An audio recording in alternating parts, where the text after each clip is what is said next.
নমস্কার, welcome my channel. আজকের recipe pav bhaji. বাড়িতে খুব সহজে খুব তাড়াতাড়ি বানিয়ে ফেলা যায় পাওভাজি। রেস্টুরেন্টের মতনই টেস্ট হবে, কিন্তু খুব জলদি বানিয়ে নেওয়া যায়। তো আমি প্রেসার কুকারে আলু, ফুলকপি আর গাজর, বিনস, মটরশুঁটি এগুলো থাকলেও দেওয়া যায়, ওইগুলো সেদ্ধ করে নিয়ে ম্যাশ করে কড়াতে এবারে ছোঁক লাগাবো। একটু তেল দিয়ে বাটার দিলাম, বাটারটা মেল্ট হয়ে যেতে পেঁয়াজ কুচি আর একটুখানি কাঁচা লঙ্কা দিয়েছি, যেহেতু আমার দুটো ছোট বাচ্চা আছে, ওরা খেতে পারে না। এবারে দিলাম আদা রসুনের পেস্ট।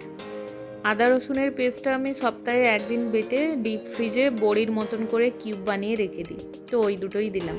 আর একটু টমেটো দিলাম, হলুদ গুঁড়ো, লঙ্কা গুঁড়ো আর পাওভাজি মশলা। আর লবণটা আমি আলু সেদ্ধ করার সময় দিয়ে দিয়েছিলাম। পাওভাজি মশলাটা এভারেস্টের পাওভাজি মশলাটা নেবেন, ওইটা খুব ভালো টেস্ট হয়। এখন একটু ঢাকা দিয়ে মশলাটা কষিয়ে নেব। এরপরে একটু ক্যাপসিকাম দিয়েছি। ক্যাপসিকামটা আগে দিইনি প্রেসার কুকারে, ওটা গলে গেলে এতটা ভালো লাগে না, তো এটা কড়াতে নেড়ে তারপরে ওই মিক্সারটা দিয়ে দিলাম।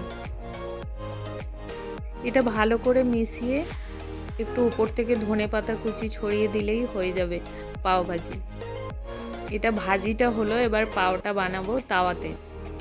হাতের কাছে সব কিছু থাকলে আধা ঘন্টার মধ্যে এটা রান্না হয়ে যায়, আর খেতেও খুব টেস্টি লাগে।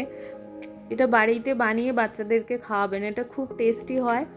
আর বিট দিলে খুব সুন্দর কালার হয়, আমার কাছে বিট ছিল না। এটাতে সব সবজিও খাওয়া হচ্ছে, পাওভাজি মশলার জন্য টেস্টটাও খুব ভালো হয়। Thank you for watching my video.